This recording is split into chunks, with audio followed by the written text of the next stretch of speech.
All right, welcome into this episode of the Entrepreneur Master Series with me, the real Jason Duncan. And this is part of the Successful Entrepreneur Membership, which I'll tell you about in just a minute. But before we get into the announcements and the promos and all that kind of stuff, and I introduce our special guest for today, I want to thank you for joining in and watching this live here on Zoom as this live webinar. And also, this is the first time we've live streamed one of these. So we're live streaming on Facebook. So for those of you on Facebook watching in, I'm glad that you're here. Thank you for joining in. So let me tell you a little bit about what this is. Why are you into this thing? And then we're going to get into the meat of today's topic, because we've got 90 minutes of really power-packed, very practical things that's going to deliver exactly what we promised, which is 5 steps to getting you mailbox money in the e-commerce world. So let me talk about the Successful Entrepreneur. So the Successful Entrepreneur is a membership program that I started, part of my coaching platform. And I provide live coaching every single week to all the members all over the world. And you get not only this, which is the Entrepreneur Master Series, we do this twice a month, but you also get 2 Ask Jason live events every month where you can log on and you can pepper me as a business coach with questions about your business, about starting a business, about exiting a business, anything related to entrepreneurship, leadership, sales, financial literacy. No matter if you're an entrepreneur now or a entrepreneur, that Ask Jason Live is an hour packed. You get 2 of those per month of live coaching, and dollar for dollar, best deal on coaching you're ever going to get. Plus, you get a success lecture once a month. I log in and we do a live webinar where I just cover a single topic. So if you're interested in joining TSE, I'm going to put this in the chat for everybody, the information about how to join TSE, the Successful Entrepreneur. And you can get the complete replay, not only of the one that you're watching right now, but you can get, as a member, you can get all of the replays of everything we've ever done. So all of the past sessions of the Entrepreneur Master Series, all the past success lectures, all the past Ask Jason Lives, only members get that. So you registered, you're here today. Thank you for being here. But if you want any of the past stuff, you got to register. Plus, you get all the future stuff there. So that's the Successful Entrepreneur. I also have a free live virtual event that's coming up the beginning of March that I want to talk about really quickly, and then we'll get into this. I've got one coming up. It's called 4 Hacks for Entrepreneurs Who Are in the Weeds and Want More Time, Money, and Freedom. And that probably sounds like you, right? That you want more money, more time, more freedom. That's why you're here. Well, that's what I'm going to be doing, this free live event on March the 1st at 5 p.m. Central Time. So that's also in the chat if you want to register for that. Both of those things I put in the chat, you can just click on the link and go out and get to it. So let me introduce you to today's guest and talk about what we're going to be talking about today. But I want to introduce you to this guy sitting right here. You can see him on the screen now. This is Neil Twa. What kind of, that's a really great name. I've never met a Twa before. Short and sweet. But Neil and I connected, I guess through LinkedIn. We connected through LinkedIn. We both had podcasts. We swapped podcasts. You were on mine. I was on yours. You've since joined one of my coaching cohorts. We've become friends. You're helping me analyze some of my online businesses. And you've been good about pointing out, not too harshly, where I've made my mistakes and helped me correct my journey a little bit. But let me tell everybody about this guy, Neil. He's the founder and CEO of Voltage Digital Marketing, and he's been launching, operating, and growing private label e-commerce businesses for the last 9 years. And as of today, he and his clients have sold over $100 million in physical products through the Amazon FBA channel. And if you don't know what FBA stands for, if you've heard of it, you're not sure, today's episode of the Entrepreneur Master Series is going to tell you exactly what those 3 letters stand for. Neil is going to share today his blueprint for how to build an online business that can generate passive, that's otherwise known as mailbox money, passive 6-figure income in just 12 months. And then while setting that business up for potentially millions in sales in 18 months. He's the host of the High Voltage Business Builders podcast, which you can listen to on any podcast player of your choice. Neil's a good dude, hails from, I think, southern Missouri, like south central Missouri, Springfield area, somewhere around there. Anyway, I'm going to be coming through your, maybe through your neck of the woods, I think in June. We're doing a little trip out that direction I think in June, we're going to head out to Eureka Springs, Arkansas. So we're going to be going to that area. Right by us. Anyway, you can learn more about Neil at voltagedm.com, which I'll put in the chat so you can be able to click on that and go to there. But Neil, man, thanks for being on this episode of the Entrepreneur Master Series, man. I'm looking forward to this. Yeah, man. Thank you for having me. I've been looking forward to it as well. There's a lot of fun things to share, and that's a pretty good intro. Thank you for that. Well, it's worth it. Like all of this, what we're doing, when I started doing a podcast, I guess back in the December of 2020, I really fell in love with interviewing people and talking and sharing stories. And you were, of course, a guest on my show. My show is called The Root of All Success. And that's always fun, but I don't get to dig into the expertise of the guests because that's not how the show is designed, about story and what your triumph and how you succeeded. But people like you that I come across on the show, I'm like, man, I need to do something else where I can get them kind of in a more unguarded position and talk about the thing you love to do every day, which in your case is building online businesses and the Amazon FBA channel. So when I started doing these Entrepreneur Master Series, they started getting pretty popular. People liked them. And these stay on for the members in my membership program. These stay on the portal forever. They get to go and watch them anytime they want. So if they want to scroll through the catalog of all the ones we've done in the past. So I'm looking forward to this because, as you know, Neil, we've talked a lot about this. I started an Amazon store in January of 21 and I've had limited success with it. Some months better than others, but my store got shut down last month. And I don't know if we've talked since then, but yeah, the store got shut down. Yes, we did, because you recommended the consulting company who's helping me go through that. But the reason it got shut down is I didn't follow the Voltage direct digital marketing advice on how to set one up. And you can say I told you so today. No, sir. No, I'd never do that. No. Life is a series of learning lessons. It doesn't need somebody to poke us in the eye or throw dirt in our face when things don't go as planned. I appreciate the grace that you've given me there. But so for all the people that are watching this, whether live streamed or watching it later, I personally wanted to get in the Amazon store space for several years. And I ended up signing a contract with a company who said they would do this deal where you just pay the money and they set it up and you're not really involved, which sounded great.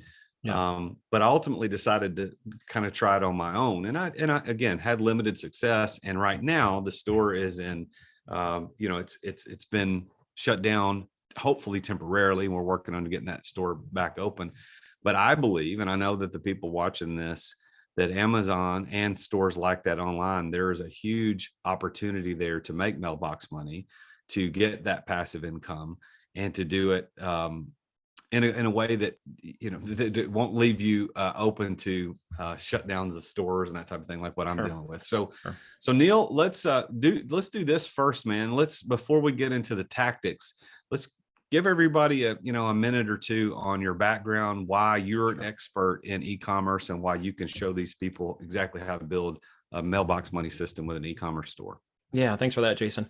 So one of the differences, I think, in this conversation, to transition past what you just said to where we are and where this conversation is going to go today, has a lot to do with the style and the type of selling model that we deploy. That is a little bit different than what you originally said a moment ago, which had to do with more of a wholesale and FBA, what's called fulfilled by Amazon, distribution of someone else's products and brands. Whereas we've been focused on the building of our own brands and the distribution of our own products through brand trademarks. So these are products we own, brands we own, and these are companies that we build and control from top to bottom, including down to the manufacturing of those products for us specifically. So my background has been in e-commerce since I jumped out of college in my third year. Before I realized I was going to die in a van down by the river, I'd gone to school at a music scholarship, and I was going to literally just play my trumpet into the river. I decided e-com was really where I should have been at. College was a second thought. I was going to be a fighter pilot. I went in after 18, and I was at the Air Force, and I was headed for military training. A couple of different things turned out to not work in my favor, and so college was a fallback position, which is okay. Life had a very different path for me than that. If I'd actually gone through the training, I would have graduated the month before I would have been deployed to Iraq, straight into a war zone. So I'm actually kind of grateful at this point I didn't, or I would have gone straight from training into war fighting. But I went through e-commerce instead and had an opportunity to learn through the corporate world about e-com in the corporate side, because that's where the money was being spent. which led to me exiting at IBM when I was at 2007, roughly, and learned to basically continue to build that intrapreneur into an entrepreneur status as I left that corporate life and went off and started my own management consulting firm.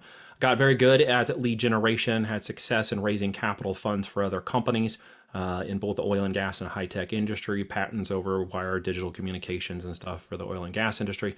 Found I had a very good aptitude at customer lead generation and conversions, which led me into products, digital products, downloads on mobile phones, and physical products. Happened upon a conversation with a gentleman who said, hey, by the way, did you know, and this was in 2010, that you can sell products on Amazon?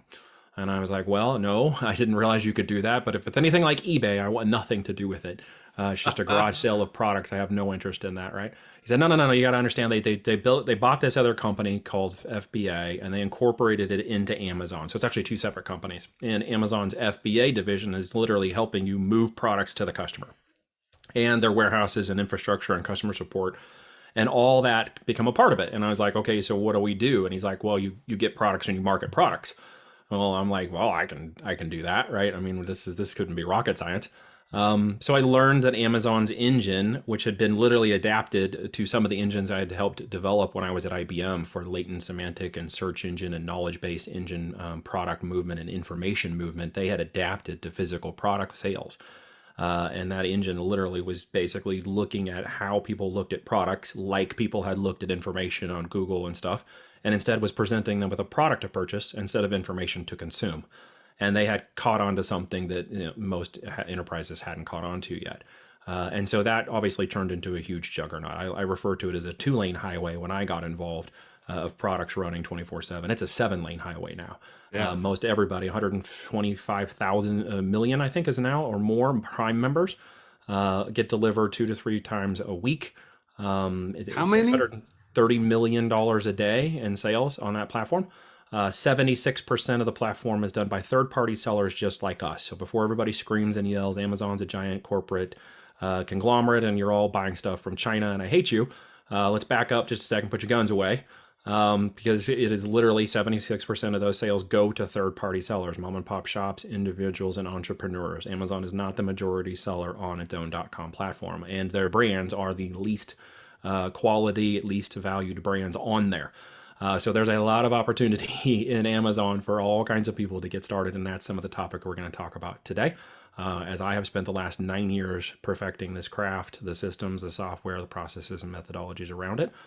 Which has generated myself and my clients a lot of money, a lot of successful ventures in business, a few failures along the way, of course, and we'll talk about the pros and cons of all of this because we'll stay very transparent. This is going to be sort of a master class. You are going to learn something today. I am not going to pitch you on anything. I'm going to show you things. I'm going to teach you things, and when you walk away from this class, you should be able to literally find a product you can sell on Amazon. What you choose to do with it after that is up to you, but I will give you the tools and the process and methodology today and the steps required. If you stick with me through this course here, literally it'll be a course. It's something I've charged $9.97 before and you're going to get for free. So yeah, man, this is good. So a couple of highlights from that. So first of all, I want to tell everybody, take notes, get your pens, get your pencils out, take notes on this, because as he said, Neil usually charges a lot of money for this, and you're getting this for free right here in the Entrepreneur Master Series with me. So make sure you take notes.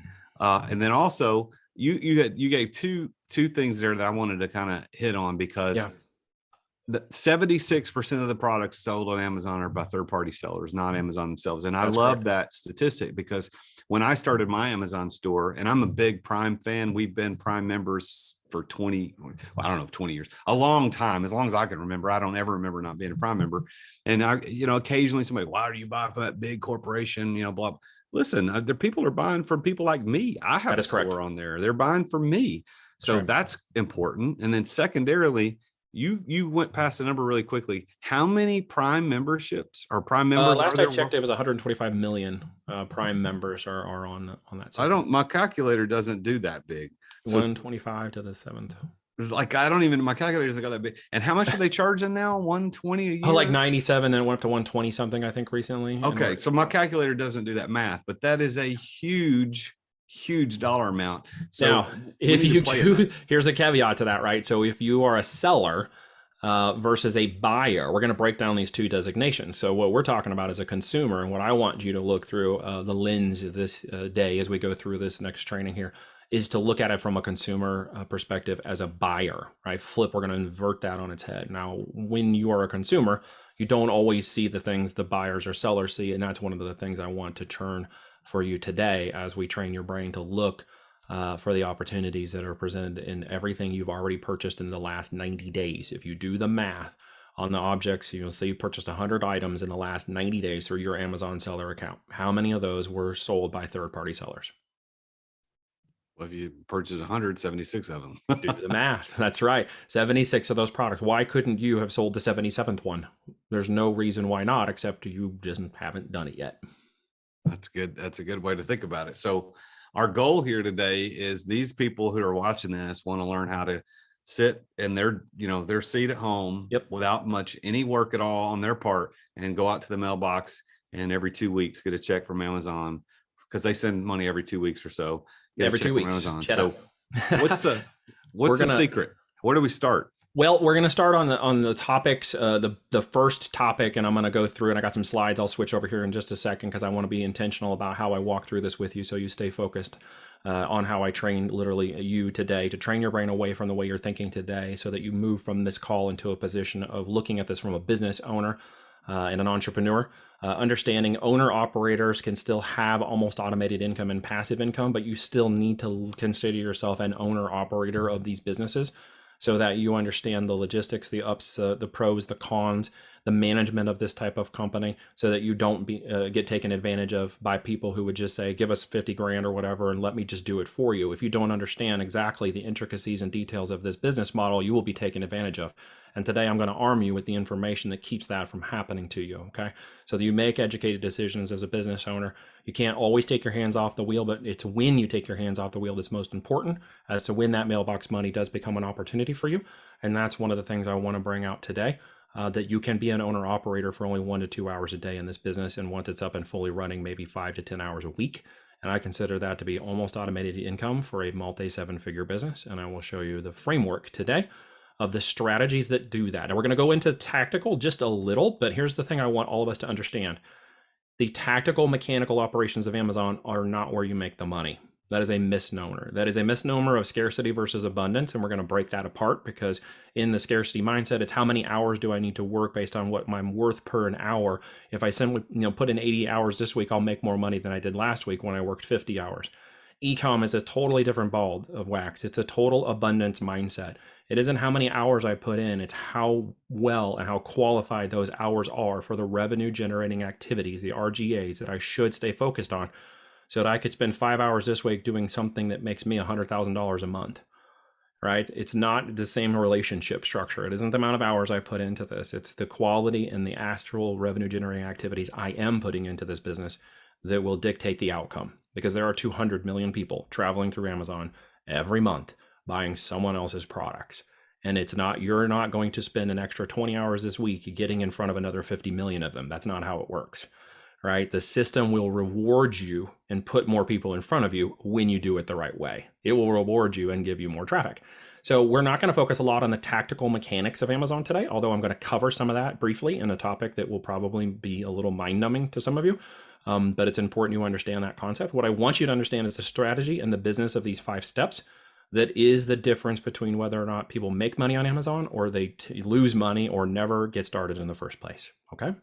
So that's good. And Neil, I want to interject here too, is that if anybody wants to ask questions, the best place to do that is there's a little Q&A bubble at the bottom of your Zoom screen.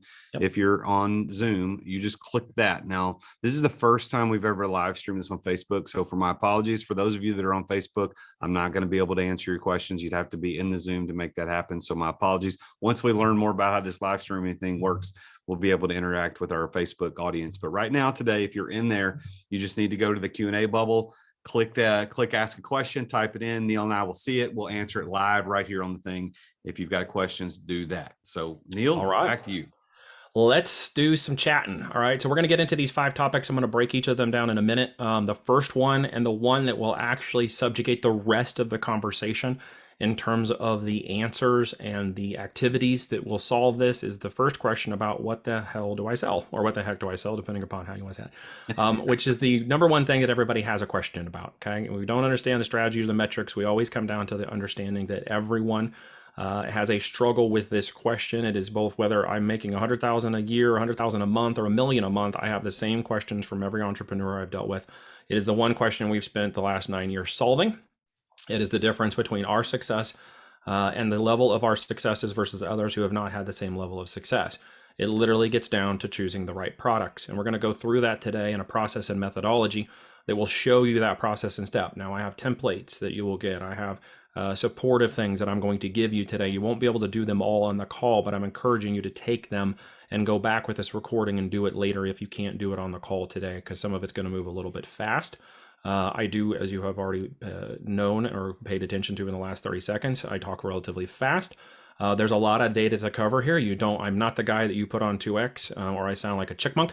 But if you go back and if you go back and slow this down, you'll be able to catch up. Once I get into my role, you guys will understand where we're going to go with this. So let's break this topic down. Can you see my slides before I get started here? Okay, and if my voice sounds a little bit weak, it's literally because I'm just getting it back in the last 2 days after having lost it for about 3 days while I was sick. So if I do choke up a little or whatever, it's not because I'm sad. It's just because my voice is trying to keep up with me. All right, so cover the housekeeping rules. Bonuses for this training will be handed out in Zoom. Sorry, as we mentioned, Facebook is not somewhere we can give it right now. Alternatively, I can give you a chat link where you can go over to my page that you guys are welcome to do, where if you don't happen to get it right now or you're listening to this on Zoom, you can go to asin360.com/chat. Where you can hang out there for a little bit. And once we're done with this call, I'll make sure anybody who messages me there gets the bonuses for today's call. I put that as a fail safe just in case. I wasn't sure how we were going to hand these out. Those of you who are here on Zoom will get the links here on Zoom as we hand them out. So guys, you might not believe me yet, but this is one of the best decisions I feel you've ever made in your life. And I'm going to prove it to you. And I'm super excited to share today why private label branded e-commerce starts with the Amazon FBA channel. And continues to move forward outside of the Amazon channel. So let's be very clear as we get started together. I usually remove people from these live trainings who are too busy to participate. I don't have the push button today, so you're in luck. You're probably not going to get booted, but I would usually boot people who are not active. It's not another pitch fest, and you might think that nothing good is going to go down, but you're going to get some information today. I guarantee it, okay? It is a masterclass. Maybe you're too busy already working a large business to pay attention. Maybe you already source amazing products, and maybe you've already mastered an 8 and 9 figure business on Amazon. Good for you. Maybe you're too busy focusing on all that money and you can't be bothered. That's okay too, but that's cool. All right, I get it. So I'm not here to please people, just to be very clear. I may offend some of you. I'm here to serve people. I'm not the most politically correct person. I'm from the country. I'm going to say crap that's probably going to piss some of you off. So I am not going to apologize. It is who I am. So I can't serve folks who won't participate. That's cool. Makes me a bit sad, but that's the way that it goes. So here's how this is going to work, okay? I want you to say, let's go right now in the chat, wherever you are, if you guys are ready to go. If you have heard all of us, if it's time to get going, let's start it out. Let's put let's go in the chat if you're paying attention. If you're in the Q&A or wherever you're listening right now, go ahead and type that in. I realize that not everybody can obviously pay attention or follow along live, but that's cool too. All right, so who is this training for? It's for folks who are interested in starting an Amazon business. It's for current Amazon sellers looking to get more sales and more profits from their brands. And it's also for people who are flipping products either in retail, arbitrage, online, wholesale, FBA, or drop shipping, who are not able to grow due to limitations with the models based on trading time for money, pure profit capitalism, low price products, and other profit restrictions forced upon the seller who do those kinds of methodologies. The fact is, Amazon's terms of service prohibits any other seller type, that includes drop shipping, that is not private label branding.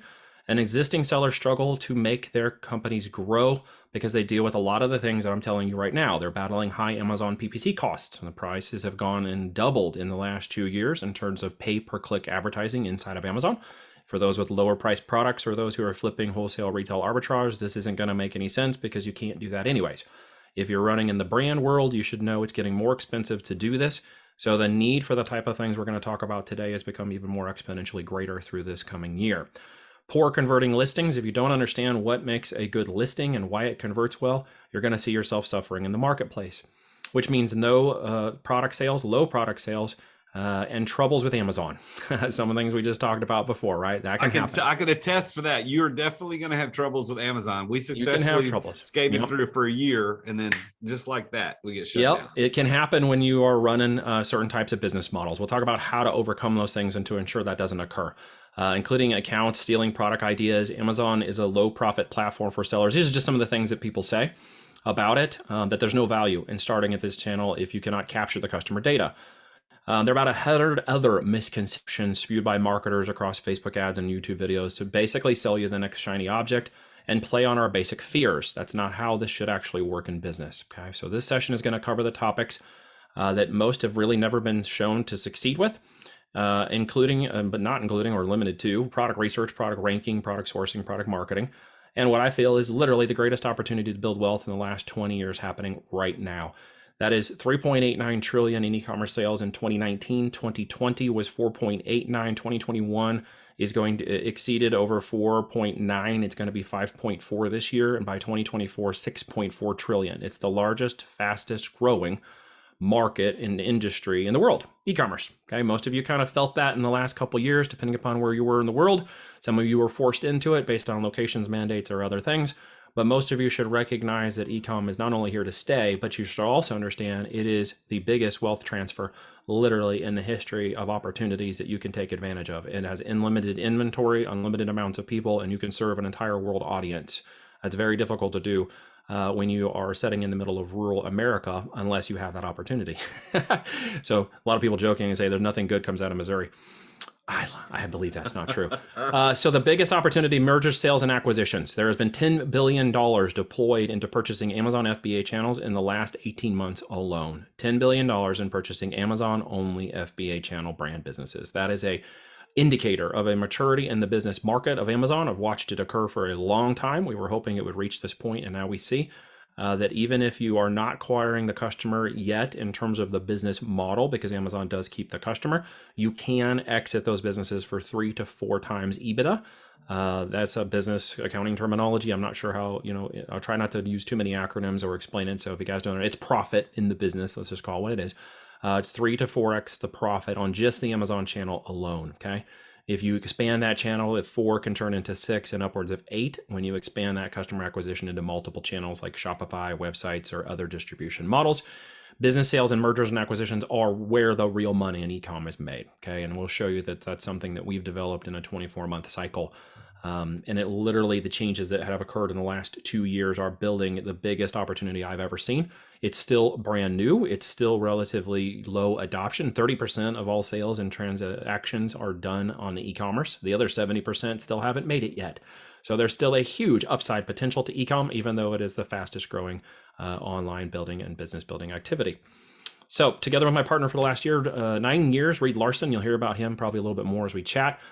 Some of the content and stuff, of course, is from him. Although he's not here to talk about it today. He's my right-hand man. He's my go-to guy. He's the other half of my coin. He's the other half of my brain. He's a super genius logistics management guy. You're going to hear some of his stuff in today's call because he is really the other half of my wheel. And without him, this thing wouldn't roll. We have 2 different ways of looking at things. You may ask us with the same question and you get 2 different answers. It's because 2 different perspectives of business that are being approached, even though we've become very strong at working together. So the simple 5 steps that all sellers need to make to generate more profit in a year, let's break those down and how we're going to use verifiable data that actually shows what people are searching to buy to find the perfect product to sell with almost zero competition and saturation. Zero opportunity, some people might think, but I think it has huge opportunity, and I'm going to show you how we break some of that down today. And this comes from a long history of selling products. Thousands of students we've taught to do this very successfully. Very large case studies. One of my unicorn case studies, I've been on a podcast with him just recently. It'll be coming out soon. You're welcome to go subscribe to my podcast and check that out when it comes out. He exited that business last year for $72 million. So I want you to understand the level of business we're playing at here is not small in terms of its opportunity, not small in terms of its profitability. Okay. It was a very big, very profitable business. An old trick we use from retail for about the last 100 years to get millions of people to find the products, even beat out the competition who doesn't know how to play this game. And that happens to be a lot of sellers on Amazon. And it's a $21.6 trillion global retail online opportunity. to discover how to do business during this world. That 21.6 trillion is estimated to be online by 2030. That's a Forrester Research US Bank statistic. You can go check that out online. They say by 2040, as much as 95% of shopping and facility will be done by e-commerce, where it's currently 36. So that's a big gap and jump that's coming that has not been attributed yet. So the sooner people get involved, the sooner they're going to see the benefits of this. If you weren't involved in it during the pre-pandemic or pandemic stage, you would not have recognized this, which was 10 years of growth occurred in 3 months during the first 3 months of the pandemic that occurred. Okay. That is the largest jump in industry history ever across any industry. And that was all e-com. Why? Because people like my parents who had never bought a thing on Amazon at all, didn't have the app installed, now buy from Amazon all the time. So a whole new demographic of people unloaded into online and went to Amazon and saw a very hyper growth thing occur. So what you're saying, Neil, is that it wasn't Bill Gates behind the pandemic. Oh, there's a lot of questions about that I won't go into on a recorded call.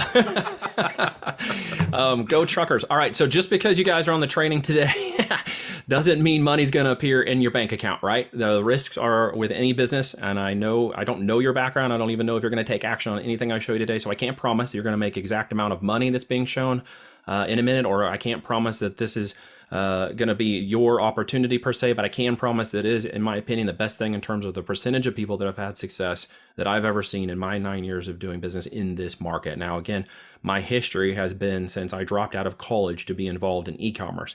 The last 9 years have been focused on building businesses on the Amazon FBA channel. I consider that enough time for me to know very much about what's going on in the marketplace, including trends, future trends, and progression trends that we now see because we live and breathe it every day in this business model.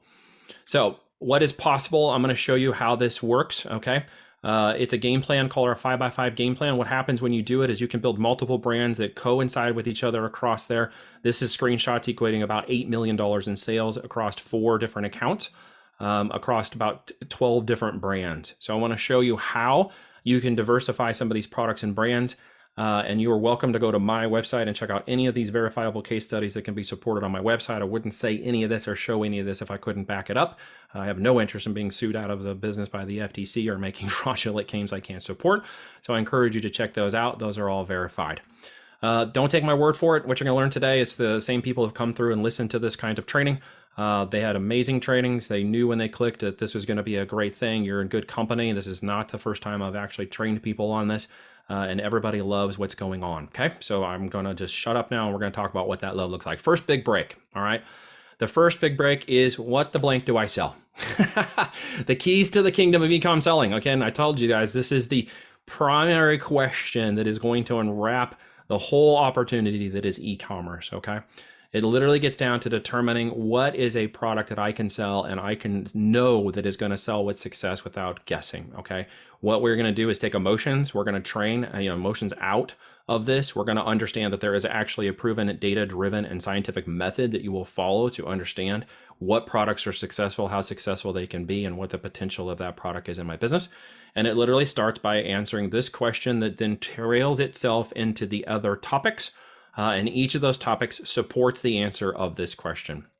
Okay, so where we go on behalf of myself and literally all the amazing people in my team who help support me to do this. I am honored and humbled that you guys have decided to come on this adventure with me during this masterclass.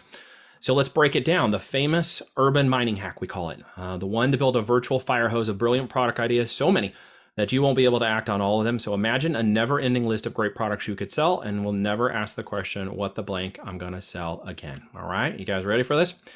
The urban mining hack. The first step is critical. All right, if you're going to sell profitably on Amazon, it all starts with finding and selling the products. You can't lose money on a product and make up for it by selling more of it. All right, I'm going to repeat this again because people misunderstand this. You can't lose money on a product, but make up for it by selling more of it. Meaning, there's a lot of people that believe if I have $1 in profit, and this could be used across products and coaching and any other kinds of widget you might sell, but I sell another 1,000 of those next month, so I sold 2,000, but I still kept my profit at $1. Did I actually make more money? And the answer is no. Okay, because logistics and cost and freight and overhead for the additional 1,000 products, you did not increase your profit. You actually took away from it. All right, and this is a misnomer in business, the idea that if I just sell more units, I'll make more money, and that is not how it really works. You can't make a product profit if there's no margin in it.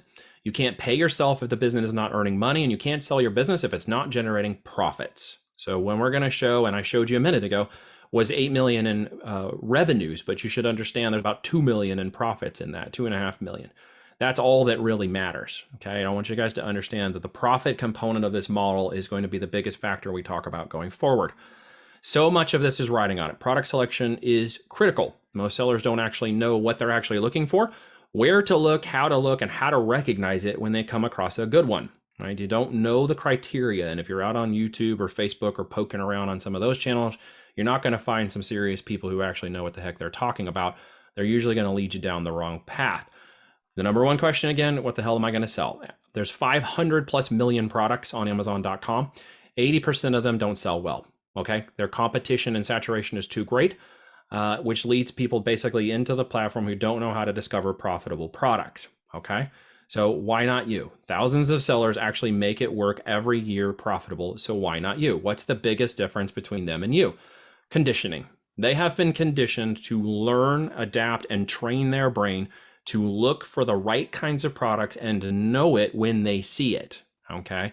That is building a list, an idea of products that actually makes sense, has a sellable nature, is in demand, and that someone else is willing to pay a premium for that product. Okay. So you need to condition your mind to recognize and find great products. And that is the first big break that successful sellers make versus sellers that are not successful. Okay.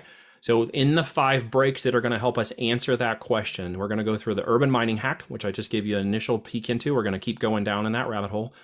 The science behind 10xing your profits, which has to do with once I determine that product is now as a condition of my environment is something I think I can sell. How do I make sure that it's profitable, and how do I validate the profitability of it? We'll go by that. How do I make sure I don't marry my products? How do I find someone else's girlfriend to steal instead, or boyfriend?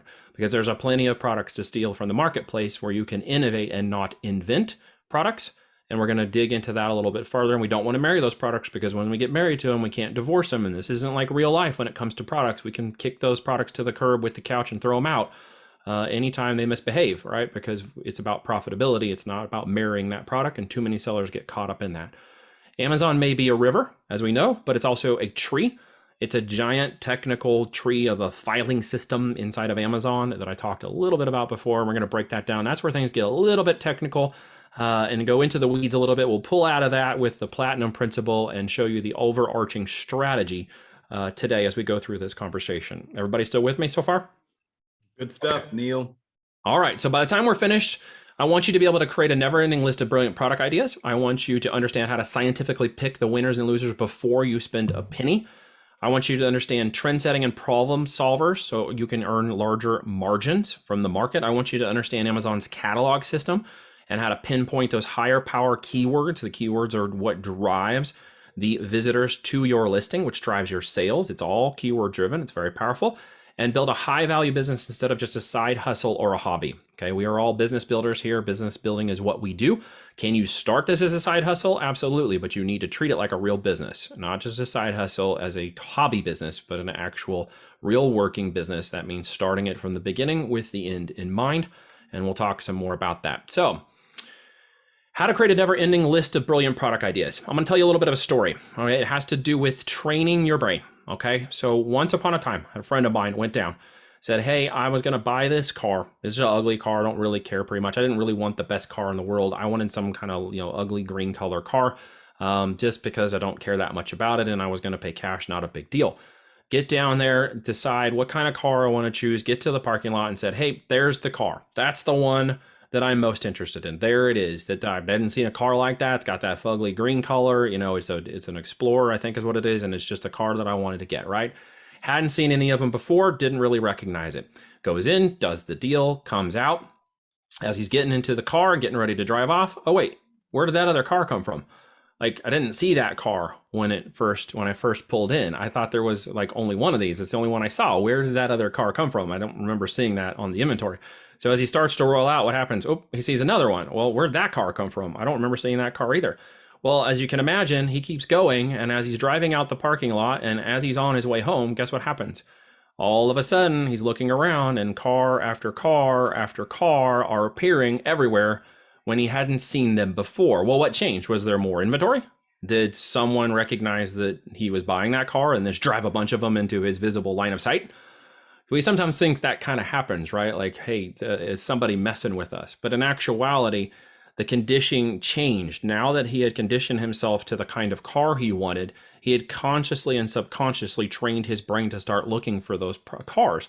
He had effortlessly, literally with his brain, had it conditional working in the background to move subconscious thought into conscious thought.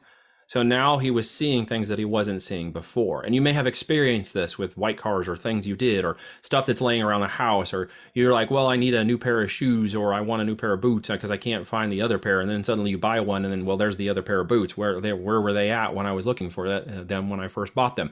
The fact of the matter is you start to bump into these things all the time once you move something in out of a subconscious state and into a conscious state of learning. It takes what's called tacit knowledge and information and awareness around you and moves it into an implicit state of awareness. Okay. When you do that, your mind is now working in the background to continue to keep doing that thing that it's been trained to do, whether you recognize it's happening or not. That's why things appear at times to us when we haven't been thinking about them. It's why I've trained my girls, if they ever forget something, to just immediately stop thinking about it and go about their business. And then it will pop up in their head minutes to hours later. They'll come back and be like, hey, I remember exactly what that was. Because their brain is conditioned to go learn and train, and they set it off almost like a little processor working in the background, because the brains are amazing, right? So to get there, it becomes a force of habit, right? 21 days to do something. So in order to get your brain to train itself into a buyer or seller versus a consumer is a matter of conditioning and training. It's a matter of looking for things continuously that you start to see them everywhere you go. So as we train people to go through this habit over 21 days, what we're doing is giving them an opportunity to look into their environment, what we call urban mining, and to start training their brain to see everything around them that they've just glossed over, blew past, never paid attention to through life, activities, and kids and business and the whole day's activities. They just waltzed right through life, sometimes missing things that are right in front of them. Now I want you to change that concept. And in 21 days, there's an opportunity to create a pipeline of products that will build an infinite opportunity in front of you, okay? You need to look around your environment and ask yourself questions. What are people doing? What do they have with them? What are they wearing? What are they using or buying? If you're not a natural observer, this is an opportunity for you to become a natural observer of your environment. As you train yourself to look for these things, you'll start to notice things like parks, events, gatherings, things you can look at, places you've gone you don't know. If you're at your kid's soccer game, are you starting to look around at all the people that are around you and what do they have? Did you ever notice it before, or were you not paying attention to it whatsoever? Go to sports practice, dance camp, kids activities, family, friends, strangers, birthday parties, stores, just a normal activity of your life. How blindly do we normally walk through those things and just as a consumer purchase what we have? If you can train that away, you're going to see that there's an opportunity for an endless supply to spend time mining products in everything that you do. What you need to be looking at in terms of those are, can I buy more than one? Is it a consumable? Is it just a singular purchase, or could I purchase more of them? If I purchase one this month, would I purchase one in 3 months? Would I purchase one every month? Okay. Why did I buy it? Right? Where did I buy it? What else? Who else do I know that I can name that needs one? Did Uncle Tom want one, or Aunt Jane, or my cousin Sally, or does my wife need one, or do I need one? What else did you buy it with? Right? Did you buy it with something else? If you bought the bike, did you buy the extra tires? If you bought the bike, did you buy the water ball? Did you buy the new seat? What else did you do? Like, there's so many things that we are normally doing. We're just, again, not in a conscious state of mind of looking for it. So let's do some train your brain exercises right now as we're talking about this, so I can show you in real time what this looks like. Give me a quick rundown of what you see right in front of you. If you're not able to just type it in, what do you see right in front of you right now?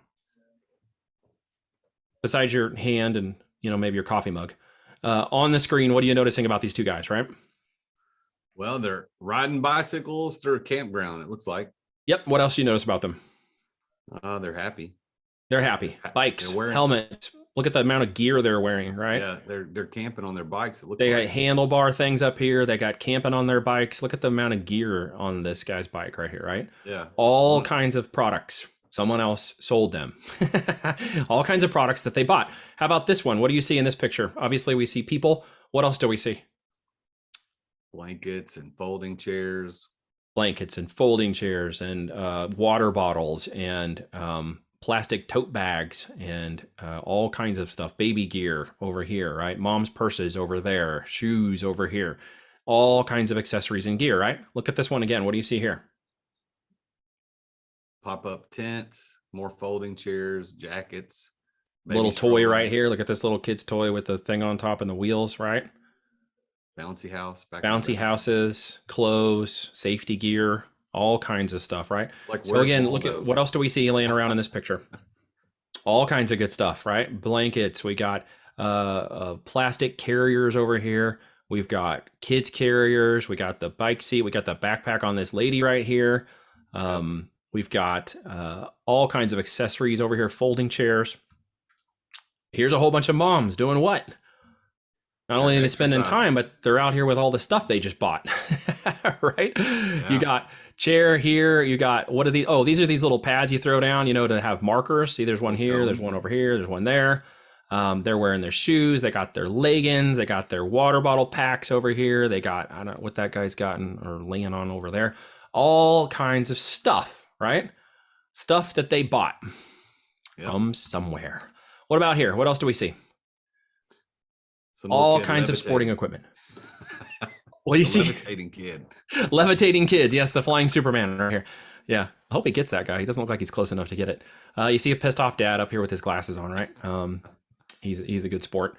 You got shoes, you got water, more water bottles, you got all kinds of stuff. Again, the point is, as we're looking at these pictures, how many times have we glossed over stuff where we didn't actually break the picture down and start to look at all the items that have been purchased on there, all the purchased items of opportunities that we should be training ourselves to start looking for, right? We should start seeing them differently. We should start paying attention to them differently. Everything is an opportunity for sourcing. And as we train our brain in our urban mining environment, we're going to find, how many products do you think we could have just named if we sat down and wrote them down? Maybe 10, 20, 50 products? So when people say they can't find a list of products, is that really the truth? No, they're just lazy. It's lazy. So the product opportunities are set in front of us. So it's not really that we can't find products. The real thing is we don't have a confidence that if the product was bought by us and put into the market that it would sell. That's the real thing that we have to address, right, as we move into these next topics. So if you notice that everything around you in your environment, what are people already buying? That's kind of the kicker that I wanted you to get out of this, right? What are people already buying? Bikers were already buying bike gear. Parents were already buying sporting goods stuff for their kids. Women were out buying outdoor stuff for their exercising and their kids and their play time outside. They were all buying things that already existed, like this lady. Okay, all kinds of stuff from Hot Wheels toys and stuff in this cart. Let's take a deeper look at this one because I want to explain some of the difference between what is considered to be white label and private label. What is the difference between the type of product differentiation, okay? So let's look at this one real quick, and what do you guys see? Dog in a basket on a bike. Dog in a basket on a bike, yep. There's a shopping bag of some sort on the bike. Yep, shopping bag sort of thing. Looks not too difficult. Looks like kind of a more of an antique bike or a roadie bike versus just a a mountain bike or a weekend warrior 50-mile inclusion riding bike. What about this bike? What do you see here that maybe looks similar to the one we just saw? Yeah, that's got the basket and the little rack on the back tire. Basket, rack. Yep. She's got a purse on here. She's wearing shoes. She's got looks like a kick thing on here. Extra lights and a little pannier thing on the back. What about this one? What else do you see? Basket, water Another bottle. basket. Yep. Yep. So that is one of the things that you obviously paid attention to if you were seeing the trend in this bike was the basket, right? And what we have here is a basket. Looks a lot like this one, right? Not too complicated. Looks pretty generic, pretty bland. It's got a little bit of like maybe pleather or leather types of straps. Can't really tell. Doesn't look like they're extremely quality made, right? But what's maybe the difference between that one and this one? Branding. Branding is definitely different. Look at the quality. Anything you notice about the difference in quality? The basket looks less shoddy. So maybe you got a $19 product here and a $49 product here. Yeah. But look at the difference in them. Are they baskets? Yeah. Absolutely. Are they touching two different avatars? Absolutely. Nantucket Bike Basket Company. Doesn't that just sound smooth to your ear? What does that tell you about it? Just tells you what? Quality. It has a certain quality to it. What do we know from like Nantucket? What do we know from the East? What do we know? There's a word I'm looking for, right? Craftsman.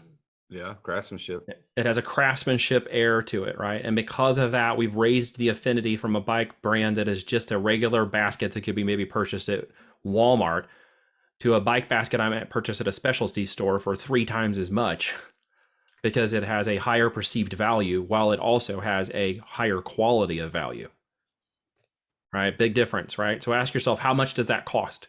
Would it sell more for, $10 to $15? If it won't, can I bundle it with something that will allow me to do that? Is there a dominant brand, right? Have you ever heard of the Nantucket Bike Company? Most people haven't, right?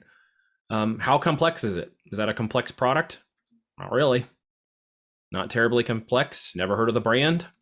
Okay, probably definitely is going to sell for more than 10 to 15. This would sell for around $10 to $15.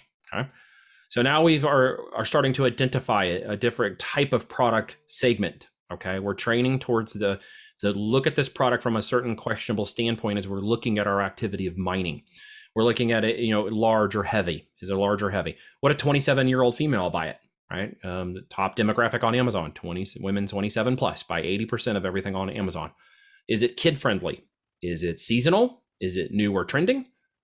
Okay, these are just questions we want to be asking ourselves about these products for those of you who are paying attention, okay? As you ask yourself for that, you should be creating a list, okay? Your first goal on that list is 100 items. If you just sat down and thought about all the activities you've done in the last couple months, from events, family, sports, etc., could you build 100 items and start answering questions by just putting them on a sheet of paper or in your phone or writing them down, okay? Carry this list with you. And the answer is yes, you should be able to do that relatively fast, okay? This is a first level analysis. All we're doing is training our brain to start writing those products and start thinking about products, whereas before we've just been in consumer mode, okay? Add to it every day. The goal here is to get 500 items in 21 days on your list. By the time you do that, your brain will be trained to start identifying products that answer those questions. Remember the questions, okay? Would it sell for more than 10 to 15? If it won't do that, can I bundle it with something else that will? Is there a dominant brand in that marketplace? And how complex is the product? Okay. So as we do that, we want to ask additional questions. Why did you buy it? Was there a purpose? Was there a solution? Was it just an emotional fix? Was there some other thing I was trying to solve? Where did you initially buy that product? What do you like about it? What don't you like about it? You could ask questions of yourself, a family member, or someone else.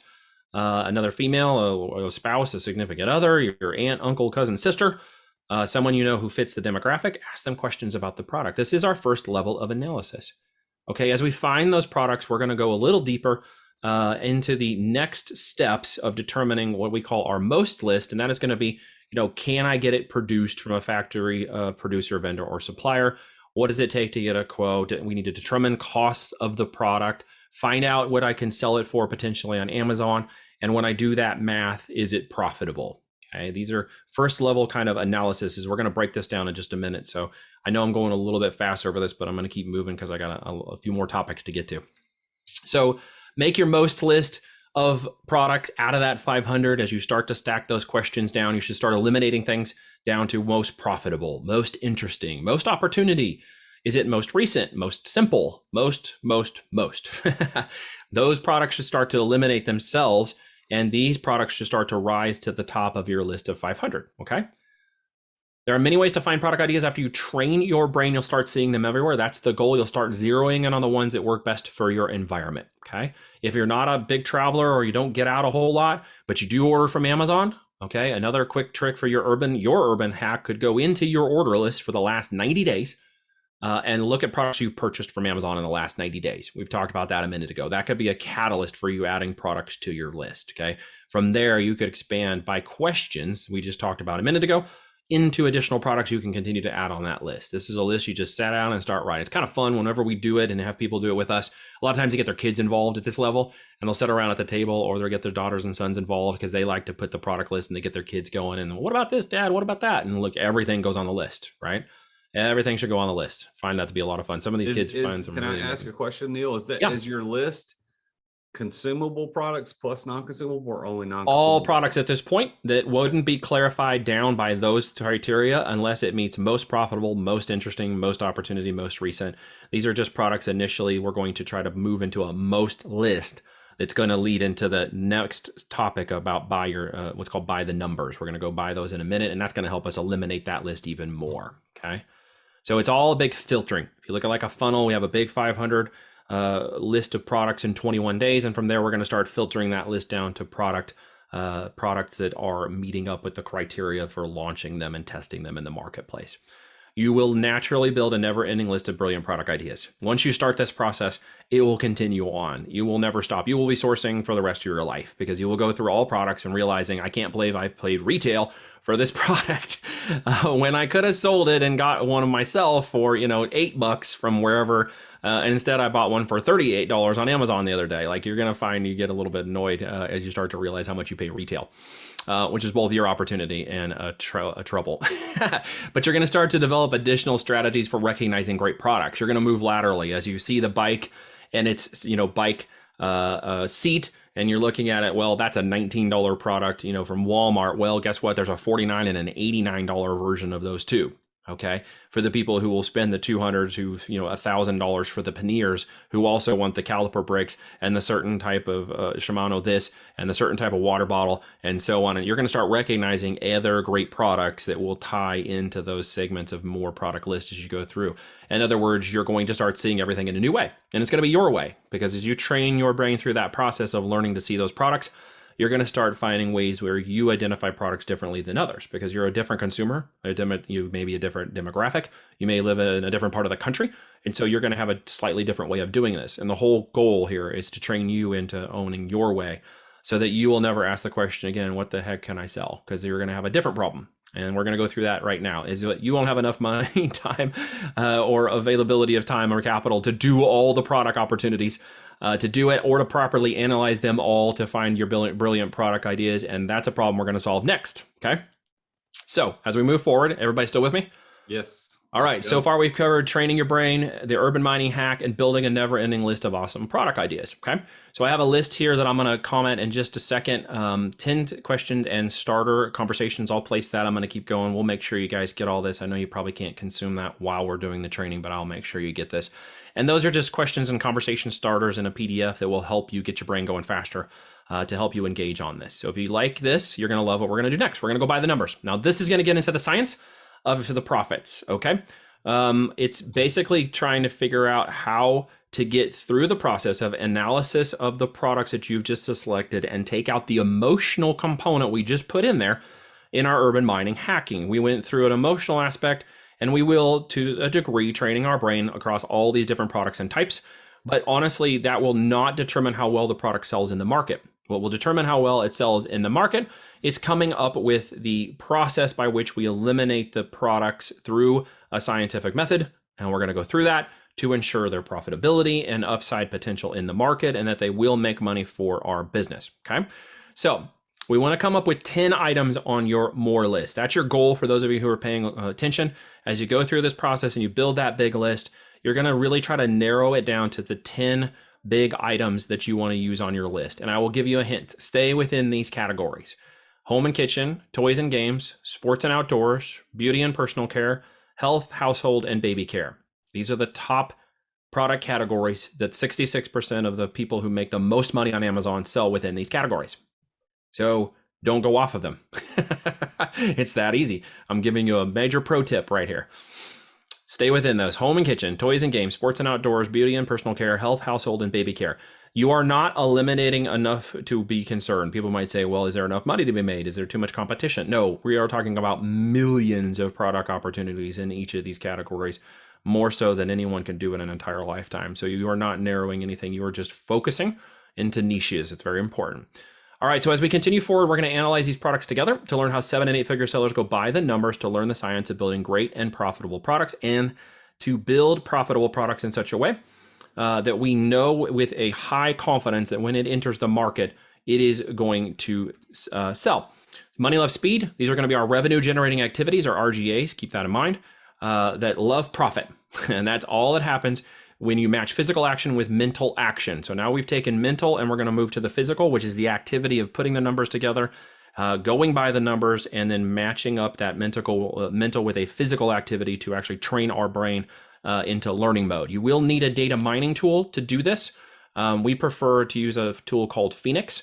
That's part of Sixleaf. You can go to sixleaf.com. Phoenix, that is actually a company that we own. It's a software data company that we have called Sixleaf. The tool we use is called Phoenix. It pulls together data mining activities, and very quickly, for example, here, this garlic press keyword, when you look at these 3 profit columns, we're going to go into that in just a second, you can quickly see the yellow and green and red lights.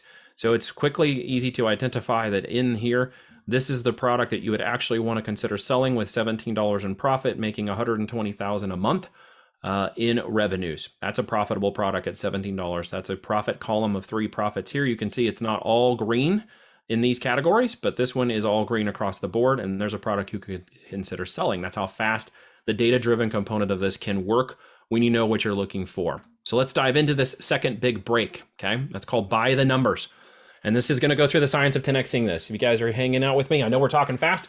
I'm leaning in because we're about to go have some fun. So buckle up. We're going to get a little bit more data driven. You ready? Let's do it. This will show you how multi-million-dollar Amazon sellers analyze profitability before they spend a single penny on a product. We're going to learn to avoid making business-killing sourcing blunders, squandering nest eggs on totally crappy product ideas. This video alone will literally save you tens of thousands of dollars by basically the huge success upside or the total disaster in your Amazon business, whether you go out 3 to 4 months and burn this thing into the ground, or whether or not in 3 to 4 months you're actually scaling your business on profitability. It all gets down to the numbers and knowing your numbers through your specific revenue generating activity. The biggest component of money making in e-commerce is identifying products, ensuring the products are profitable, test launching the products to find the winner, and then scaling the winner. Okay, that's the biggest activities of a revenue generating e-commerce business. So this is very important. In long term, you cannot run a business on gut feel. Okay, too many people try to do that. It's an immature business model. And when you fly by the seat of your pants, you will crash and burn. One product mistake can wipe out your nest egg. I've seen too many people spend 10, 20,000 or more launching products that should never have gone in the market in the first place. And in 4 to 6 months, they burn out and they wiped out their money, and it's very sad. $1 million sellers will always analyze profitability first. Is the one thing that will make the difference between huge success and total disaster.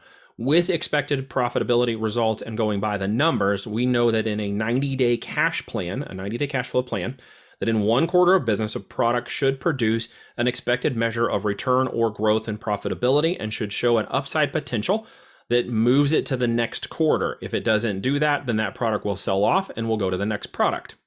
It has an annual run rate that should be accrued from a quarter by quarter turn, okay? If the products are not doing that, then the product goes away, okay? Don't marry the product. When you know your numbers, you can sell profitably, you can market successfully, you can pay yourself and others in the business to help you, you can negotiate from a strong position, not a weak position, and you can build a real business with intrinsic value, okay? So the real question is, what are the numbers? So as we went through building this list and profitability, we've got that idea now that we need a more list of products through first level analysis, more profitable, more interesting, more trending, etc. The next thing we want to do is start mentally evaluating products for the short list. That's going to be putting products into that manufacturer, supply chain, vendor, determining price and costs, determining profitability. If it seems like the profit should sell profitably, add it to the more list, okay? Now, even before we get into the data and tracking component, if you use a tool like Phoenix, you can see it right on the screen, just like I showed you. You can very quickly analyze the profitability index of that by the default settings inside of our tool, which are based on our seller criteria and success metrics. You can then start to rearrange products to your more list at your first level analysis. Those are 2 simple steps. I'm hoping you follow along with that, okay? Once most sellers have a scarcity mentality regarding their products. Most sellers do. They think they're not good enough to go around. There's not enough to go around, and there are only a very precious few good products. That's why you have success versus why I wouldn't have success, or I don't have success, or others have not had success. You know better. Okay. You're going to train your brain by building an endless list. You've moved now into a position of abundance. Abundance says there are millions of product opportunities that I can sell, Each one of them has a profitability opportunity to me. And the more of those I put in the market, the more money I'm going to make. And each of those products becomes an individual revenue stream inside of my business. And the more I have inside, the more of a portfolio I have of products, the more money I'm going to make. Most untrained sellers run into a product idea they try to find any way to make it work because they're afraid they won't have another good idea anytime soon, right? This is a problem that people feel in a scarcity mindset. Because your list will grow relentlessly, you don't have to worry about that. You're going to have a different problem. That is how to find the time and money to launch each of these products, okay? So you've already sized up the opportunities generally. You know why they were put on the list as you went to train your brain, as you went in the market, your urban mining, as you went in and put them on your list about more profitability, more appeal, additional products, your own experience, the experience of other people around you. You've probably had a factory quote them or at least get a good idea of cost in your mind. So you have a good idea whether or not the product is in demand and whether or not it's profitable. The source we're talking about or a target is a supplier, manufacturer, vendor, etc. There's plenty of them online. You can go to Amazon and look at the other products as an example of what it might potentially cost. As a target, it's similar to matching a product on Amazon. You can go to places like AliExpress or Alibaba to look for those additional product types. To source target ideas to help you basically get a little closer to the accuracy of your numbers, to get a little closer to the complete look at your numbers, and to really understand the bottom line potential profitability of that product. So when you pull all of that sort of financial analysis together, okay, what should it look like? You should track it on a spreadsheet that looks like this one, okay? You should have a way to actually track this. Now, this is a spreadsheet that has a number of columns and data points that are in it. If you notice, it's kind of similar to the Phoenix tool I just showed you a second ago. It has columns of data. It has red, green, and yellow lights on it, similar to the way that the Phoenix tool had, but it's also got a lot of other additional data points that are within it. These additional data points are going to take advantage of other cost of goods that have to be brought into consideration before you can actually have true gross margin and true profitability breakdown. Now, we'll go over into this in just a little bit, a little deeper here in just a minute, because I want to make sure we cover this. It's very important because it's the difference between, what the gurus don't teach and what real business people should understand about a business. The bottom line profitability and total cost of selling a unit. Each of these items on here is a line item of cost from the cost of goods to what it costs to run in Amazon, which we average around 15%. That is what it costs to have a unit of that moved in Amazon. There are fulfillment costs. There is a net payout, of course, with that. And we have our gross margins and numbers, okay? We have ad budgets and storage fees and what's called returns and shrinkage, which is product movement and returns. You have to account for that too. Most amateur sellers do not because they don't know they should. And then we have a net profit column category over here, as I showed you a minute ago on the Phoenix screen. We'll go back to that in a second. And by the way, I'm going to give you a copy of this sheet. So don't worry, I'll give you a copy. You can make a copy and take it back with you to fill out your own data. But really what it is that we're looking at, again, is green lines. We're not looking for yellow and we're not looking for red. And I can't tell you how many times I've had people come into my training who are selling products, wondering why they can't make it work, can't make it scale, don't have any money in their bank account. And we go through and find out their products are yellow and red. They're yellow and red, which means they were never going to succeed in the first place. So your opportunity from that more list and more opportunity, more upside, more profit, more potential is only to focus on these products right here and skip these products all together, because those are the ones that are ultimately going to fail you and fail sellers in the market. When you know you're going in with green profit lights across the dash, you know you now have a product that will compete. It has profitability, it has upside potential, and it has opportunity in the marketplace. Okay, that's a lot, I know. And there's a lot of data points on here. It's kind of self-explanatory when you look at the data, but it literally is a dashboard that you will get here as a part of this free training to go in, and as you research with your product research tool, and as you put that data inside of this spreadsheet, you are not going to be guessing as to whether or not that product will sell profitably. It's also important that there's a question that comes up continuously. Well, how much does it cost to launch a product on Amazon? That's a huge variable. And it's right here, project launch cost. Okay, the sheet actually tells you within 3 to 5% how much does it cost to launch that product. Yes, this may be a green light product, and it could be sold in the market as profitable, and all the numbers match up. But guess what? It's going to cost you $17,588 to launch that. well, that might not be something you can do. That may not be something you're willing to do just yet. But if you find another green light product down here that through your research shows that it could be launched, well, it's a $10,000 product. Well, continue to do your research. You might find one that's $1,000 or $2,000 or $4,000 that's all green lit and is a product that you should launch. What you're just simply going to do is reorder those products, not remove them, but you're going to continue to do your product research as you find more green light products. And as you continue to find, it becomes easier and easier. Once you find the first 2 and then 3 and 4, you start to condition yourself to look into the segments that you're after, the niche that you're currently researching, whether it's outdoor goods or home or kitchen or whatever. You start finding more and more of these, and you start finding the green lights faster and faster. Okay, and if they're green lit, that's when you literally sharpen your pencil and know that this product is basically penciling in. So we're going to sharpen our pencil on those more ideas. We're going to set aside most of the more product ideas. We're not going to be attracted to any product idea that doesn't make us money. We're not going to try to force the numbers to work, okay, because that's a wasted effort. Products will generally separate into 2 directions. The more you dig, the better it looks, or the more you dig, the worse it looks. Don't fret. That is the process. It is the time and energy required for you to become a seller that's successful versus someone who's not willing to take that effort to do it. We need to stop working those products that don't meet your needs and move to the next product. Okay? We have no love for a product that won't sell for us. We have no love for a product that won't make us money. It's very important to understand that. Okay, that's a lot. I'm going to pause for just a second because I do want to uncover these 3 things here that most people don't understand. If y'all are still with me, give me a green light. Give me a thumbs up. Doing okay? Great. All right, are we learning anything? Yes. That's okay. Good. Taking but notes.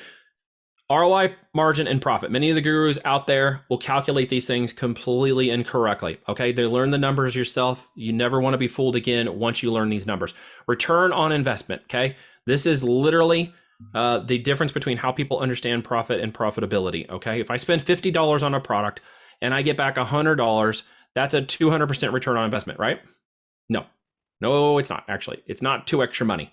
That would be 100% return on your investment. Okay, because people are always moving numbers into what they think is real and what's not actually real. The subject line of the cost means you have to ensure that you took out the product costs, you understand the real ROI of that investment. So in this real world example, we spent $14.54 on a product, we sold it for $19.15. We had a $4.61 gain, or a 31.7% gain on my investment. Thus the ROI is 31.7%. Okay. So this is where people miss out. This is where people don't get taught correctly. And this is where most sellers will end up failing in the market because they didn't do the numbers up front for the products correctly. They did not understand that return on investment, and they can't understand why in literally 3 months, that product is not moving successfully in the market. What they do tend to get all gung-ho about is, well, it doesn't have more than 40% profit margin in it. Well, okay, yeah, but margin is really great, but actually net's important. Net is what basically swoops through and picks up all the good stuff out of the margin. What you have to obviously understand is fulfillment cost, Amazon costs, cost of goods. You can see those numbers broken down here right in front of you. You can actually see the cost of goods built in. You can see Amazon's fees and fulfillment costs. Then you can see what's left, in this case, 33.3%. It is not your profit. It is only the margin. A lot of people mistake margin for profit. Those are actually 2 things. So gross margin versus profit. Let's break that down here real quick too. Gross margin is not what you get to keep. Profit is, right? And this is understanding that there are additional costs that has to literally be built into this. I can't tell you how many people have brought their $1, $2, $3 million businesses to me that aren't profitable. Like they couldn't figure out why they had kept building and doing all these activities, only to look up and find they spent $2.9 million out of a $3 million business and wondered why they aren't making any money. The profitability breakdown here is important. For Amazon account, you have things like ad budgets, you have other costs, that's shrinkage, advertising, and other things you should consider, returns, broken manufacturing in the product. You obviously have the fulfillment and Amazon costs. Then you're actually going to get down to what is your true profit. In this example, 15.8% is the actual profit margin on a single unit of that product sold. So it's important to really understand that so that you actually know what your number is. Now, your number may not be okay at 15.8%. You might want a 25%. You might be just fine at 15, or you might be willing to accept a 10. That's your number. That's for you to decide. What I want you to understand, though, that your number is something that should maintain profitability in that product. We don't sell products for less than $12 in profit per unit. That's net profit to us. I would hope you would consider that too. Most of the products are $20 to $40 or average around $35 to $50 in profit per unit. That's the different type of seller category. I want you guys to make sure you understand that. If you go over to Phoenix and you mention Jason Duncan, we will give you a discount on that. Instead of $147 a month for the Redwood plan, it'll be $97 a month.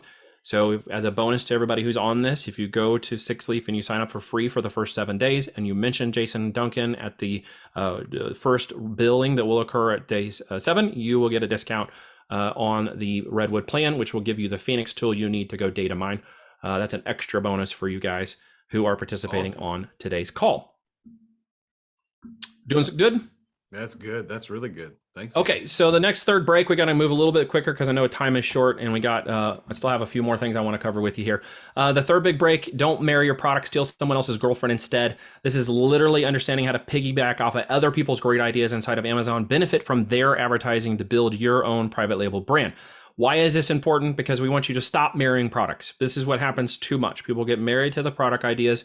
They think that if they just push harder and do more, they're going to make more money. That's not how it actually works. So one of the major differences I mentioned earlier between product types is white label versus private label. Everything we do is private label. White label is someone else's products produced in manufacturing in which you slap a logo on the product or the box and you sell the one they created. We innovate products into private label so we can do brand registration on Amazon and brand trademark as intellectual property assets, because that creates intrinsic value and sellability value of the business. So we do private label, okay? So let me show you an example of what a private label product look like. This is an actual case study from one of our products. You can see these guys right here. They're kind of cute, right? They took off from an infomercial. I'm up one night with one of my 4 daughters. I don't remember which one. I think I had 3 at that point. And I couldn't sleep and she was being fed and up pops this infomercial and here's these pets, right? Having little kids, I'm thinking, this is kind of interesting. So I started to watch it.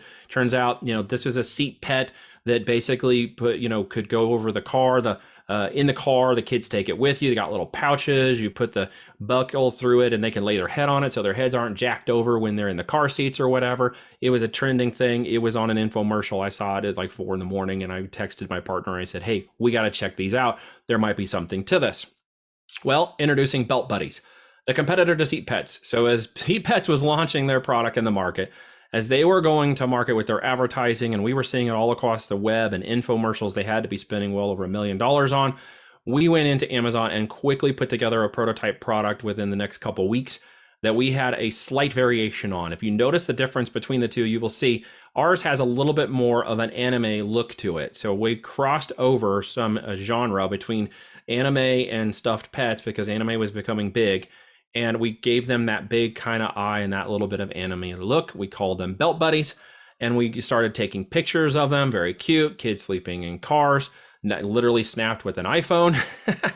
And here is Belt Buddies, right? The penguin, the matching. We had the cat. We went out and basically created a brand of products that were exactly like the competitor in the marketplace. They sold like crazy. In 8 weeks, without a single marketing, we sold 2,000 units and ran out. No marketing, no ads, only a basic listing with compelling images, which you just saw, and good keywords. We literally jacked the advertising of someone else who was already paying a lot of money for that product. People were coming to Amazon to search for that product, and guess what? They found a competitor. So we rode the wave, literally, to create was being paid. We had an effortless launch. Literally, we just stuck them in the market. It wasn't an expensive launch for us. We didn't do any rebates and giveaways or any manipulations in the system. We simply took advantage of what the system wanted to do, which was sell more products. And we knew in advance that this product was going to be big. We focused on the supply chain and success, and we literally borrowed someone else's girlfriend. So we rode that for 3 more different waves. As we ordered 2,000 units, they sold out again. We did 2,000 more units, they sold out again. We had another partner in a business that loved the product so much that he bought the whole brand out from underneath us. And then within less than a year, we had built that brand up and then sold it off in the marketplace. It's just a concept of realization that when the product is in demand, there are ways to trend jack and borrow the advertising of other people in the market to take advantage of it. We innovated, we didn't invent. People think they have to invent. The market is smarter than you are. Let it teach you. The market was clearly in demand, or there wouldn't be infomercials for this kind of product. As we mentioned, as you understand, the world is flat from Thomas Friedman. It just basically means that simple ideas can be great ones. The supply chain is literally flattened out across the entire world. And with the brilliance of Amazon's system, similarity and familiarity equal trust.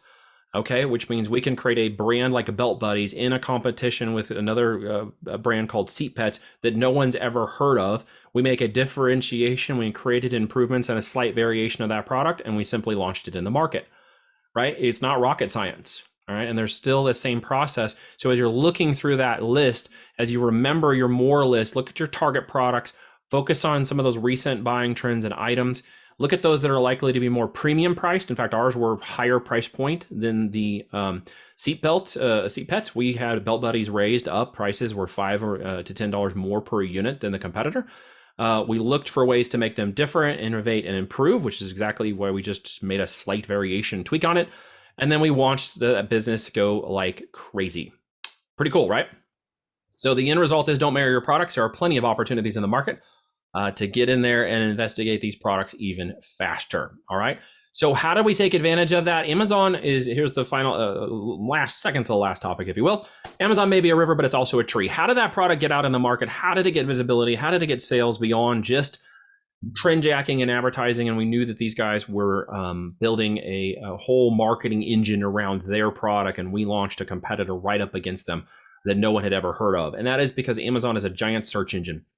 You may know it as a river, but it's also a tree. Let's go through something we call the nodes and ITKs as this filing system, this technical system, why it's powered by keywords and the entire ecosystem. And when you put them front and center of your products, you will gain what's called maximum relevance. So in that example between Belt Buddies and Seat Pets, we gained maximum relevance for people searching for the competitor's brand, but they bought ours instead. Okay, and that's a tactic that we deployed and have perfected over the years and all the products that we go to market with. So let's go ahead and skip into this just a little bit for the sake of time.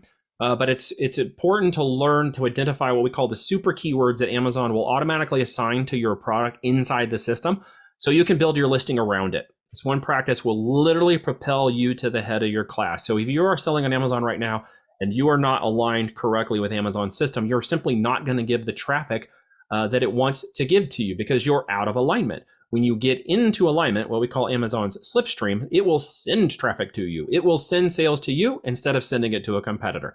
Now, I know that sounds weird because we think about traffic and then sales, but understand that when people show up on Amazon, they're there to buy. So if they're going to buy the first seat pet, but it's not available or they don't find it, they're going to buy the next product in line, which happened to be Belt Buddies.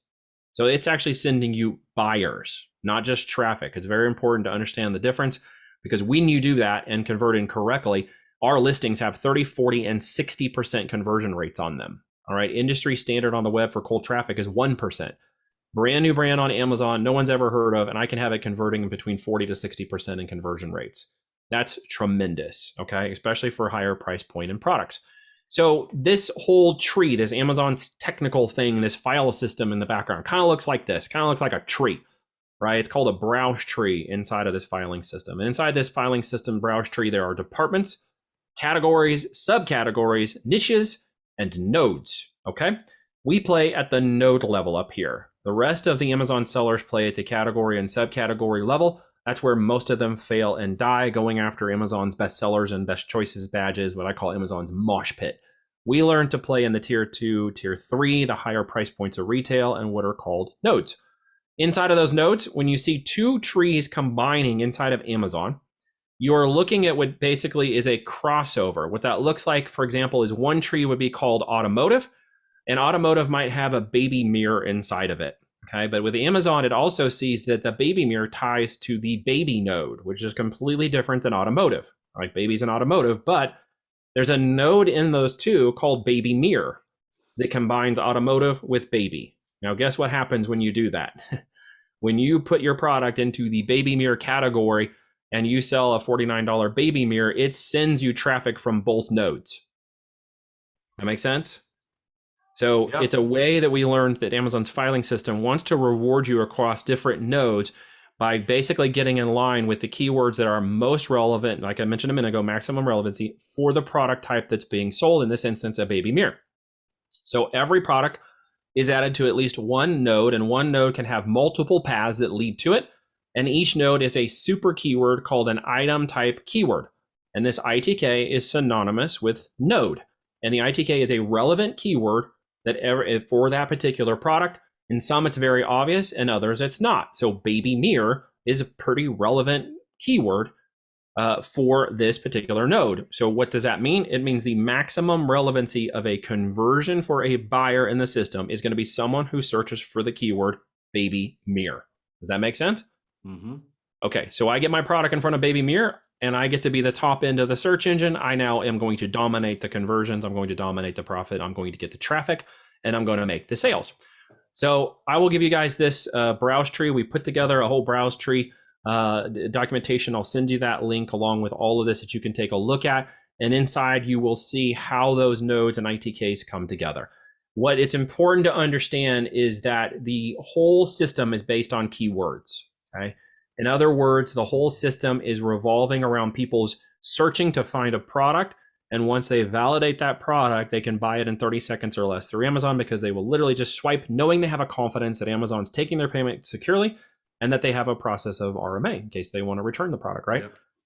So broad phrase, exact keywords, if you put them in at the top of your listing and you broad phrase and match them, what you're really looking to do is build a funnel through your keywords of people looking for the highest relevancy keyword targeting your product. It's very important to understand how that ecosystem works, because that's where the exact phrase broad and broad match will make all the difference between the conversions you get, the amount of traffic you get, the visibility of your product in the system, and of course, the scalability and how fast you can move more units of product every month. Okay. So it's important to understand exactly those item type keywords and then align your product to those item type keywords. You are in essence getting in line with what the engine is trying to do. And if you don't know how to do that in the first place, guess what happens? You put products in the system and nobody finds them. Okay.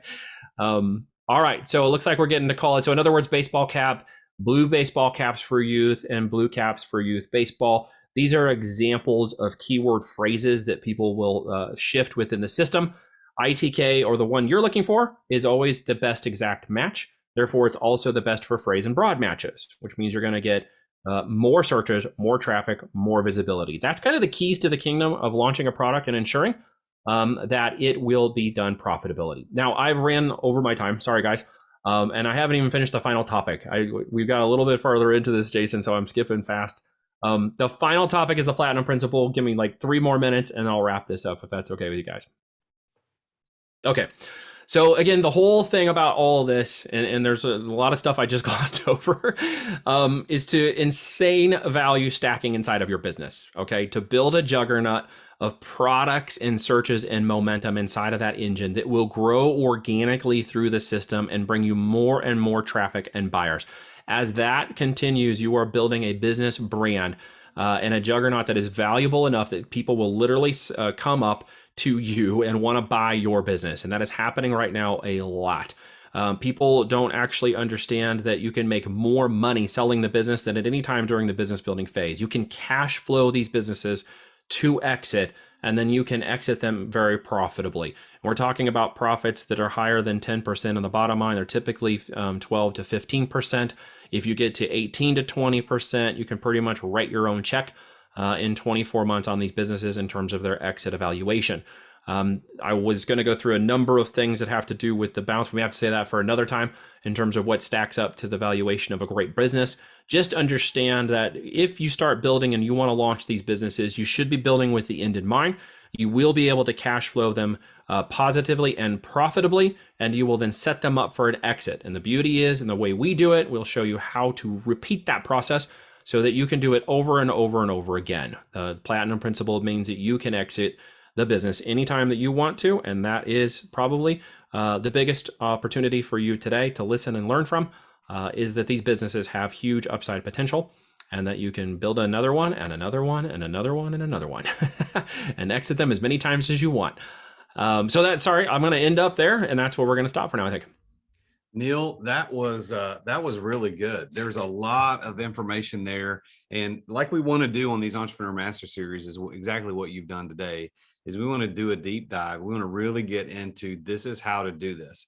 So obviously, you ran through this really quickly in a little under 90 minutes.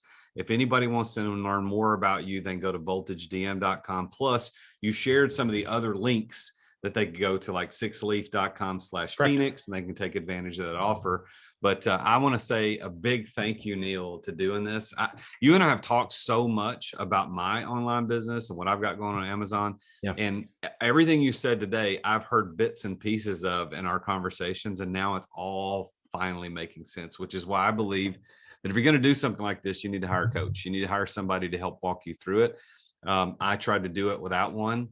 And, I did make some money, but I probably would have made a lot more had I hired somebody like you. So I want to encourage everybody watching on live stream, live here in the webinar, or in this recording after the fact on the Real Jason Duncan website. Go talk to Neil, reach out to him, go to voltagedm.com, look up Neil, sign up for a consultation, talk to him. If you want to set up a hands-off business, he can show you how to do that. He can show you how to buy an Amazon business. If you're interested in just buying one that's out there, he's got access to brokers and can put you in touch with people. Or if you want to build your own, just know that it's going to take a little bit more hands-on at the beginning, but eventually you're going to make six figures in that first year in a passive way to get that mailbox money. Neil is the guy I recommend. I've already sent people to him. I've no friends that have already signed up to do his program. He's doing fantastic work. So if you want to get mailbox money through an Amazon FBA store, you want to do a private label product like you talked about, Neil is your guy. So thank you, Neil. It's an honor to have you on the episode today of the Entrepreneur Master Series. And I want to do a final little just plug of the Successful Entrepreneur in general. The Successful Entrepreneur is a membership program where I deliver this type of content 5 times a month. We do 2 Entrepreneur Master Series. I do 2 open coaching calls where you just log in and ask any questions like a business coach. And then I do 1 success lecture where I lecture on a specific topic. All of that you can get for only $55 a month, dollar for dollar for the coaching platform. You're not going to get one better than that. So I put into the chat box the link for you to look up the Successful Entrepreneur if you're interested in joining that. But again, I can't say thank you enough to Neil. This has been really, really good, Neil. So thank you for being here, my man. Thank you, everybody else, for showing up and for watching live. I wonder how I'm going to have to get some feedback on how it went over there on Facebook because we've never done that before. So it'd be interesting to see if anybody's done that on Facebook, to how it turned out. But thank you guys all for being here. I'm the Real Jason Duncan. That's Neil Twa, and I'll see you again on the next Entrepreneur Master Series.